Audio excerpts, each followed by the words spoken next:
hope will literally bury you alive. Why? Let's find out what is hiding behind hope. Since being a child, I was told all around that hope is a great thing and we should never lose it. There's even a saying that hope is the last thing to die. Well, I bought into that cult and made like everybody else. I hoped for the better, for a good life. That implies hoping for graduating from a good university, acquiring a good job, making money and becoming wealthy enough so I could abide by my own rules. I don't mean becoming an anarchist, which sounds enticing, but I wouldn't say that's a good idea for societies in general, because that will demand a lot of goodwill to work.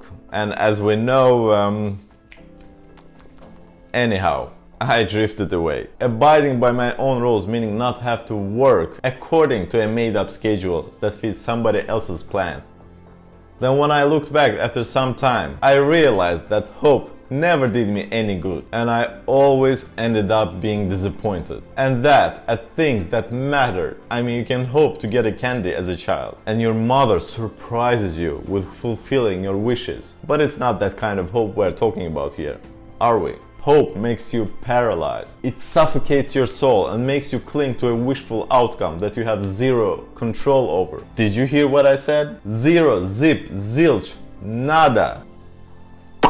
A total nothingness. You become obsessed and put your well-being into randomness of the universe. Hope extracts self-reliance and confidence from you, labeling you as incompetent, a no-good-for-nothing person. A desperation out of helplessness. It becomes your religion.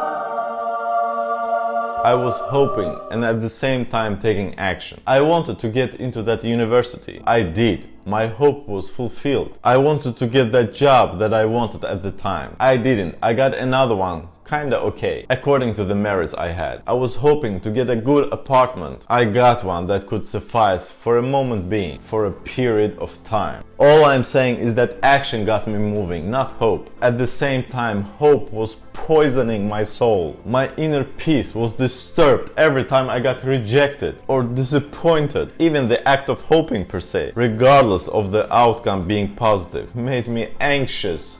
Hope feeds into expectations, and as we know, it is seldom that expectations turn out to be realized, because life doesn't care what you want. It always does what it always wants.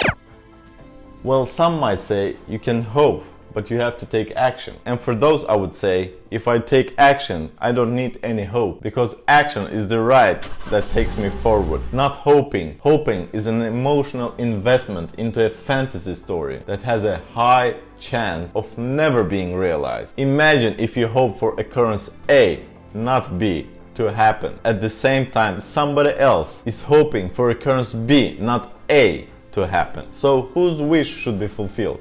Now I hope you hear how bizarre it sounds. Hoping is lacking self-belief and confidence in your abilities to make change or happening that you want, wish for. It's like, I'm too incapable to even try something, so I hope in some magical way life turns out to be just like I want it to be. I encourage self-reliance. If I want something, I should raise my butt, go out and get it.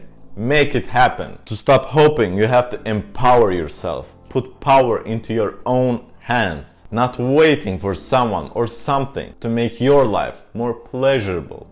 No one owes you anything, not even universe. Have that mindset, work on your abilities, and take one step at a time. If you hope for bigger things to happen, they become dreams, and those are very peculiar. There's a huge leap between dreams and reality, and yet again, the leap is a marriage between action and time. We people are so programmed to do bare minimum to get by in life, and yet we're complaining how tired we are and how little time we have. We hope for better days with more free time at our disposal. So why not make it happen? Even if it takes a decade to set up a living that you desire, it is nothing compared to living a whole life suffering for unrealized dreams and potential. Besides, a decade is nothing compared to a lifelong living. We are the makers of our fate. The minute you emotionally understand that you are the driver of the car, model life, and your living situation